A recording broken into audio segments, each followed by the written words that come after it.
Dear investor, in this video, we would cover a few questions that we are getting. One, why are markets not reflecting the pain around us? If someone has to invest, then is this the right time, or should one, stagger investments if not wait for a better time? Third, what are the key risks that we are seeing, and how is our portfolio positioned for the future? Let me try and answer these one by one, and I'll take a lot of data support to answer them. On the next slide, we are trying to show that what we are seeing now in India on COVID has happened elsewhere. There is a wave pattern that this virus follows. De facto, we are a few months behind the US. Our peak should have been achieved by now. IIT Kanpur, which has modeled the wave, has predicted that the wave should have peaked around mid-May. As of now, it seems to be coming out true, and there has been a steep fall in the number of actives. However, we do expect another uptick when the lockdown stroke curfew opens up, which we expect should happen from the month of June in many states of the country, including the economically very important state of Maharashtra. The lockdowns this time around did allow more economic activity than lockdown one, and from the beginning was indicated to be of a short period versus once again last time when the period of lockdown could have been very long as per the pronouncements then. At the same time, vaccine availability is being expanded sharply. We expect the availability to improve significantly from July. Hopefully, enough of the population would be vaccinated before the third wave, which we expect should happen somewhere from September, October. De facto, the point is the direct economic impact of the crisis should be for a period of less than half a quarter in a year, at worst a quarter.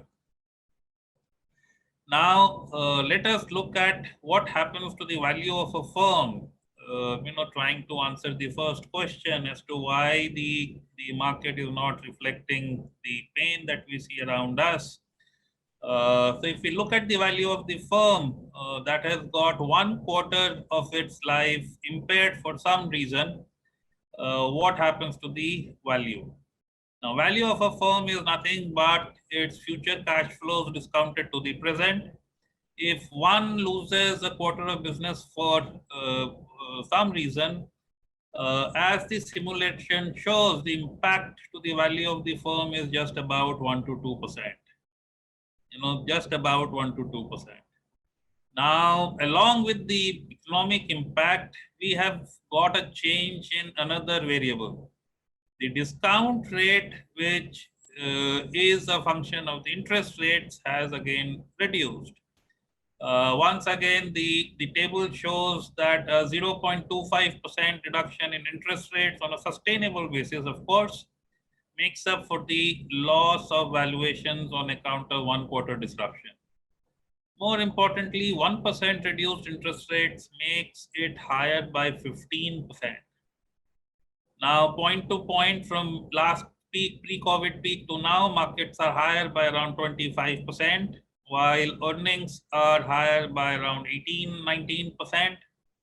And the markets may be pricing in only 7 to 8% on account of lower interest rates, stroke higher liquidity that we keep hearing about. Just trying to put some maths into the whole noise that one hears. That does imply that there is some more room for improvement going forward. With this backdrop, we are of the view that investors should use the current weakness to build portfolios. The current earnings season was expected to be very strong, with over 65% growth in Nifty profits and over 75% growth in profits of larger universe, and is by and large going on expected lines. Financials, the not so large ones, have lagged a bit on higher provisioning, while cap goods, cement, and consumer durables have been a tad ahead of pretty elevated expectations. Even with the disruption that we are seeing in Q1 of financial 22, we do expect Nifty EPS to cross 715. We have been maintaining these numbers, is lower than what the street expects. And then financial 23 should take us over 810. Giving us a target of around 16,500 levels on the Nifty 1 year forward, with some upward bias to factor in lower cost of capital.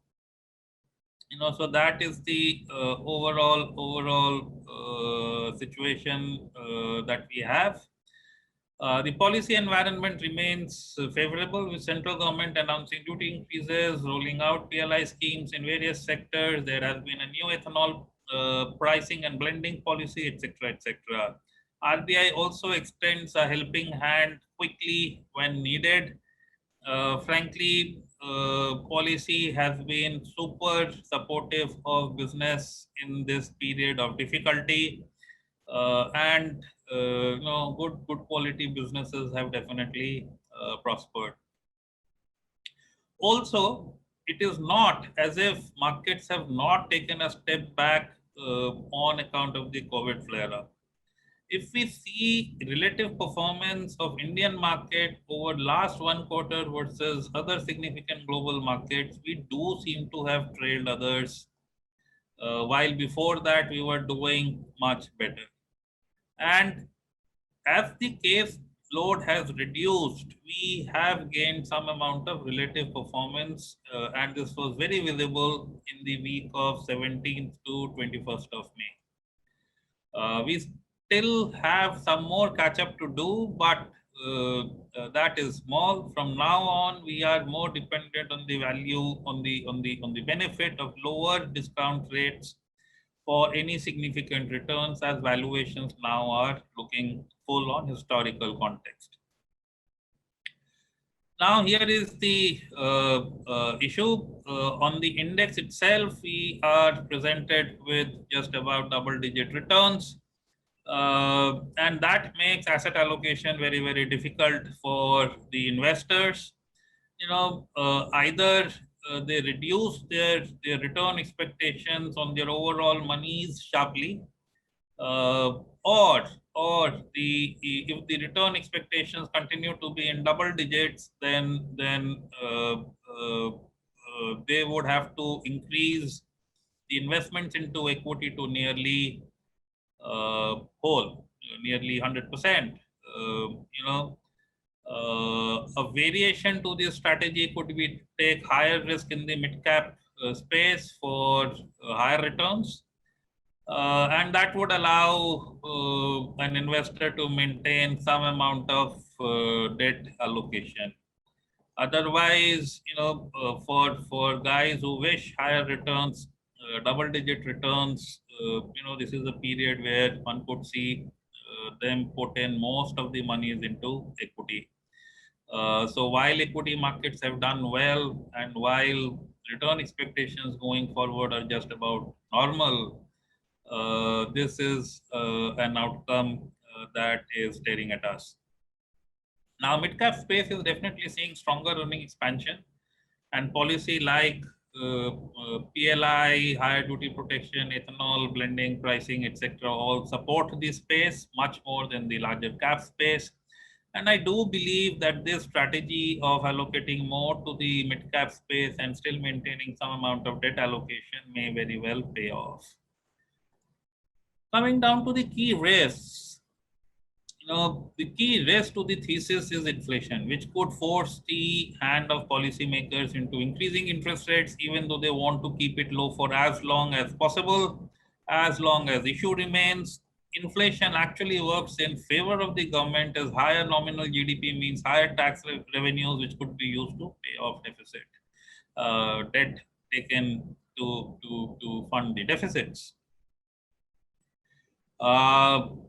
Here, when we see the long period trends of inflation, it is quite clear that Indian inflation has fallen over a period of time while US inflation has been in a range and currently higher than average.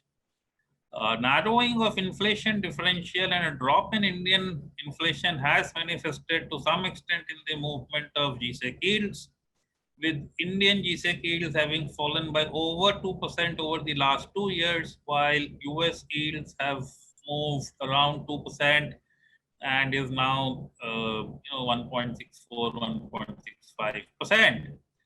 Going forward on inflation front, we do expect the base effect to become favorable as sharp increases in the price of commodities like oil and metals come in base.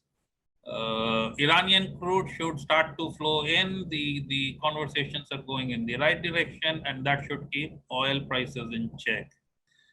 Immediate term, hence, one should expect to see inflation worries recede as commodities cool off.